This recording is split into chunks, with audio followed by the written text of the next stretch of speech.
Assalamualaikum warahmatullahi wabarakatuh. Kembali lagi bersama channel saya Hadi Santoso Channel. Pada pertemuan video pembelajaran kali ini kita akan membahas tentang peta aliran atau aliran-aliran dalam ilmu kalam. Pada video pembelajaran sebelumnya kita sudah mempelajari sejarah lahirnya ilmu kalam dan sekarang kita akan mempelajari aliran-aliran yang muncul setelah kisah tersebut. Pada perang Siffin, golongan Ali terpecah menjadi dua golongan. Yang pertama golongan yang keluar dari golongan Ali dan yang kedua adalah golongan yang masih bergabung dengan golongan Ali. Golongan yang keluar dari golongan Ali disebut dengan golongan Khawarij, sedangkan golongan yang masih tetap bersama Ali mereka disebut dengan golongan Syiah. Singkat cerita, golongan Khawarij ini ingin membunuh Abu Musa, Amr bin As, dan Ali. Kenapa kok mereka mau dibunuh? Abu Musa, Amr bin As, dan Ali ini orang yang terlibat penuh dalam peristiwa arbitrase, dalam peristiwa tahkim tersebut. Dan menurut golongan Khawarij ini adalah mereka sesat.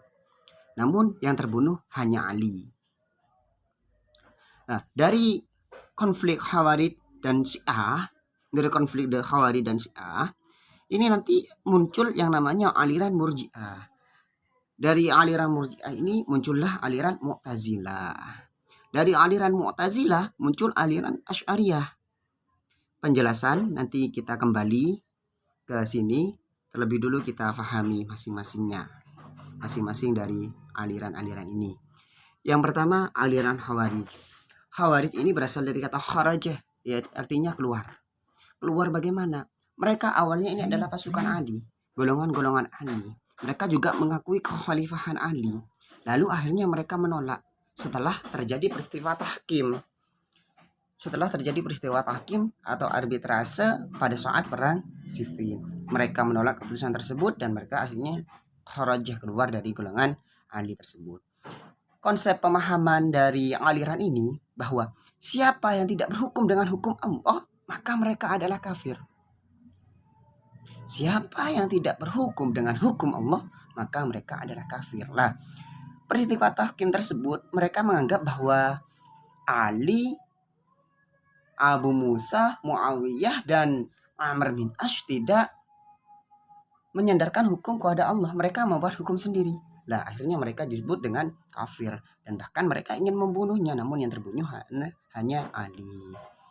Pokok ajaran dalam aliran Khawarij ini yang pertama, setiap orang mukmin yang melakukan dosa besar maka ia kafir dan wajib dibunuh. Mukmin melakukan dosa besar maka ia dikatakan kafir dan wajib dibunuh. Seperti contohnya tadi Ali yang dibunuh oleh golongan Khawarij ini karena dianggap kafir karena melakukan tahkim yang diwakili oleh Abu Musa, dengan golongan Muawiyah yang diwakili oleh Amr bin As. Yang kedua, ibadah termasuk rukun iman. Maka orang yang tarikus sholat dinyatakan kafir. Apa tarikus sholat ini? Siapa yang meninggalkan sholat dianggap kafir. Wah, sungguh sangat sangat keras sekali. Siapa yang meninggalkan sholat dianggap kafir karena dimasukkan dalam rukun iman. Bukan bagian dari iman apabila mereka meninggalkan sholatnya. Yang ketiga, anak orang kafir yang meninggal di waktu kecilnya maka ia masuk neraka. Bukankah anak-anak itu dilahirkan dalam keadaan suci? Tapi mereka tinggal. Anak siapapun, kalau itu kafir, maka dia akan masuk neraka.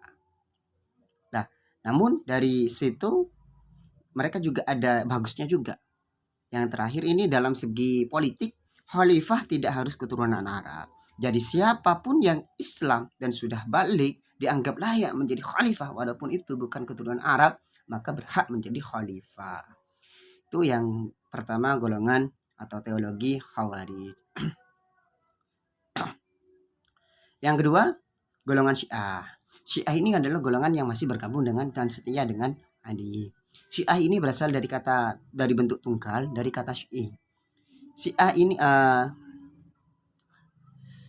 orang-orang Syiah ini menukil perkataan Rasulullah. Rasulullah pernah berkata, "Ya Ali, anta wa syi'atuka humul faizun." Wahai Ali, kamu dan pengikutmu adalah orang-orang yang beruntung. Hingga mereka tetap bersetia pada Ali karena mereka menukil dari ini. Namun mereka memiliki kesesatan-kesesatan. Di antaranya yang pertama rukun Islam.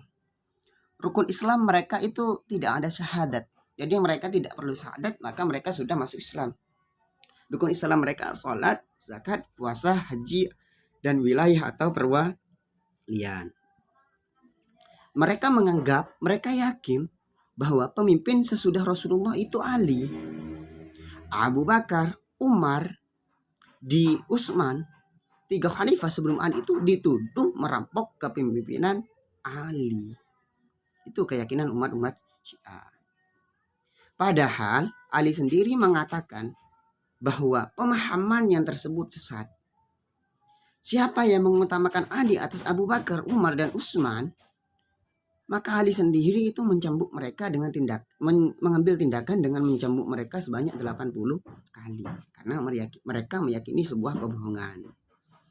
Itu golongan yang kedua, golongan Syiah. Yang ketiga, golongan Murji'ah. Murji'ah berasal dari kata arji'ah yang artinya menunda. Menunda yang apa? Menangguhkan atas perbuatan seseorang sampai pengadilan Allah Subhanahu wa taala kelak. Allah yang memutuskan. Mereka menunda atau menangguhkan segala perbuatan hukum. Pokok ajarannya yang pertama.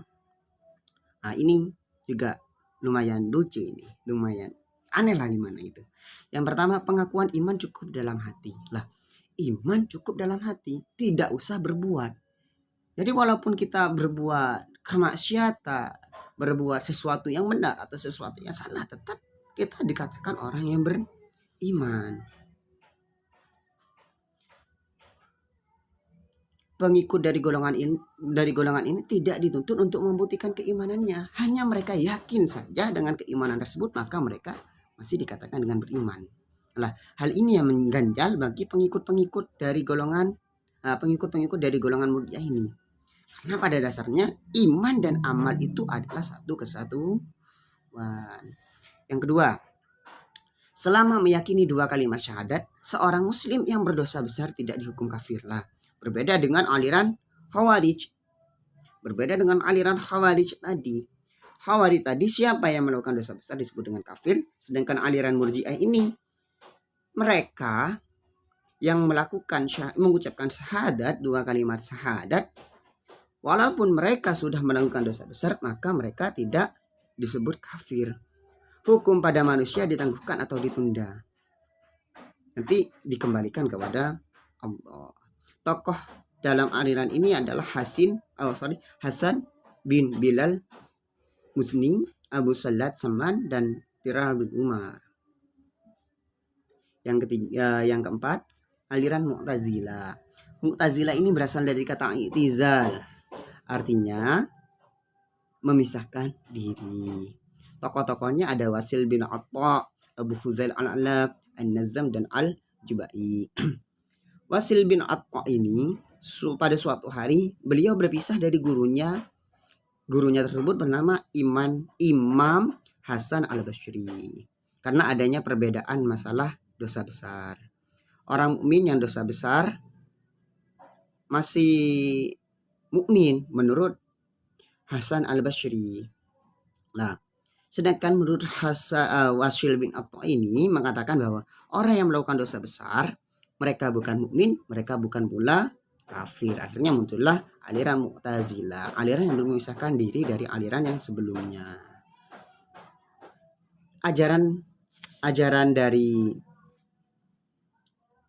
Pokok ajaran dari Mu'tazilah ini yang pertama ada At-Tauhid. At-Tauhid itu tentang akidah. Pada ajaran Mu'tazilah ini meniadakan sifat Allah. Allah itu ada, namun Allah itu tidak memiliki sifat. Keberadaan Allah itu nyata adanya, namun Allah tidak memiliki sifat. Ini menurut aliran Mu'tazilah. Yang kedua, akidah yang kedua, tauhid yang kedua, ajaran tauhid yang kedua, Al-Quran itu adalah makhluk. Al-Quran adalah makhluk. Yang ketiga, Allah tidak dapat dilihat oleh mata manusia walaupun dia sudah walaupun di akhirat nanti manusia tidak dapat melihat Allah. Itu ajaran tiga ajaran tauhid dari aliran Mu'tazilah. Yang pertama meniadakan sifat Allah, yang kedua Al-Quran adalah makhluk, yang ketiga Allah tidak dapat dilihat oleh mata. Ajaran pokok yang kedua al-wa'd wa al-wa'id, janji baik dan ancaman. Yang ketiga al-manzilah bainal manzilatain, posisi di antara dua posisi, berada di tengah, menempatkan dua posisi. Yang ketiga al-adl atau keadilan Tuhan. Yang keempat amar ma'ruf nahi munkar, melakukan yang baik dan mencegah yang buruk. Selanjutnya yaitu aliran Asy'ariyah. Aliran Asy'ariyah ini adalah aliran yang tidak sepakat dengan aliran Mu'tazilah. Aliran Mu'tazilah, dari aliran Mu'tazilah ini muncullah aliran Asy'ariyah. Awalnya pendiri dari aliran siapa? Pendiri dari aliran Asy'ariyah ini adalah Imam Abu Hasan al-Asy'ari. Awalnya beliau ini juga termasuk dari tokoh dari golongan Mu'tazilah sekitar selama 40 tahun.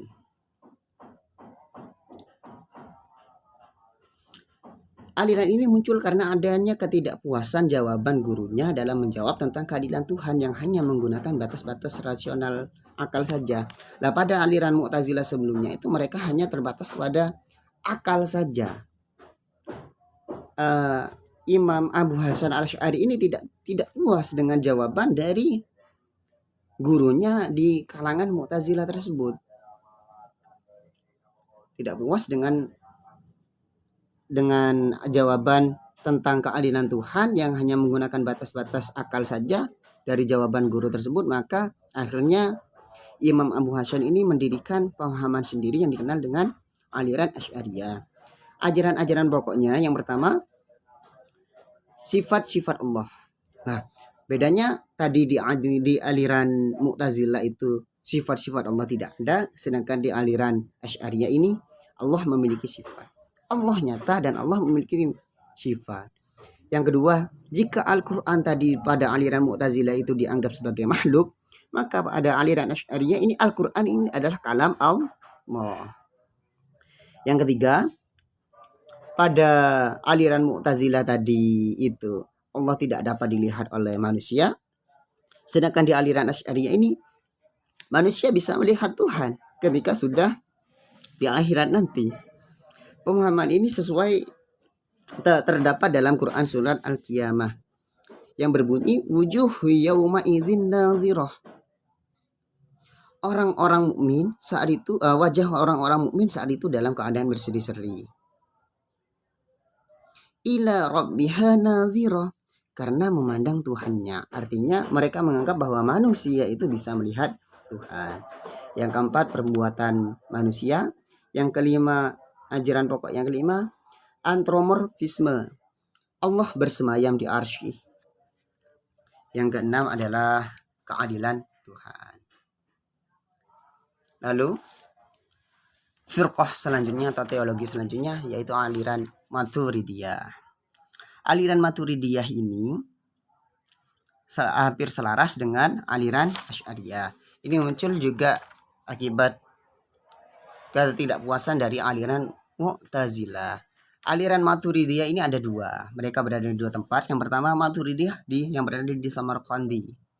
Tokohnya adalah Abu Mansur al-Maturidi pada tahun 859 Masehi. Nah, hampir sama dengan aliran Mu'tazilah juga mereka ini menggunakan akal sebagai pokok kajian yang utama. Namun terdapat perbedaan. Yang pertama, akal mengetahui tiga pokok. Yang pertama mengetahui Tuhan, yang kedua berkewajiban berterima kasih kepada Tuhan, yang ketiga mengetahui baik dan buruk. Yang kedua aliran Maturidiyah yang berada di Bukhara, yaitu dibawa oleh tokoh pendirinya yaitu Abu al-Yusr Muhammad al-Bazawi. Aliran ini sepemahaman dengan yang berada di Samarkandi. Mereka semahaman dengan tiga pokok akal tersebut. Namun bedanya, mereka berpendapat bahwa sebelum datangnya wahyu, maka tidak ada kewajiban terhadap tiga hal tersebut. dalam ajaran Maturidiyah Samarqandi. Yang keempat, selanjutnya yaitu aliran Jabariyah. Aliran Jabariyah ini dikenal dengan aliran fatalisme. Artinya, segala bentuk perbuatan manusia itu semuanya ini diatur oleh Allah. Manusia sekarang ini bertindak hanya dengan paksaan Allah. Artinya, semuanya ini berada di tangan Allah. Manusia tidak bisa berbuat apa-apa. Sehingga disebut dengan aliran fatalisme. Tokohnya adalah Zaid bin Dirham pada 118 Hijriah. Lalu pada tahun 128 Hijriah disebarluaskan oleh Jaham bin Safwan. Aliran selanjutnya adalah aliran Qadariyah. Aliran Qadariyah ini berarti kemampuan atau kekuasaan, berasal dari kata qadarah. Aliran ini berbeda dengan aliran Jabariyah. Jika aliran Jabariyah tadi menganggap bahwa sesuatu itu hanya semuanya itu diatur oleh Tuhan. Di aliran Qadariyah ini Tuhan tidak memiliki campur tangan apapun atas apa yang dilakukan manusia. Artinya Allah tidak mengintervensi manusia. Segala bentuk perbuatan manusia itu diatur oleh manusia sendiri. Allah tidak melakukan apa-apa. Berbeda dengan aliran Jabariyah. Tokohnya adalah Ma'bad Al-Juhairi dan Ghailan Al-Dimashqi. Oke. Cukup sekian penjelasan tentang aliran-aliran atau firqah-firqah atau teologi dalam ilmu kalam. Jika mungkin ada sesuatu yang kurang pas menurut kakak-kakak semua, yang kita semua masih sama-sama belajar, mohon koreksinya. Saya Heri. Assalamualaikum warahmatullahi wabarakatuh.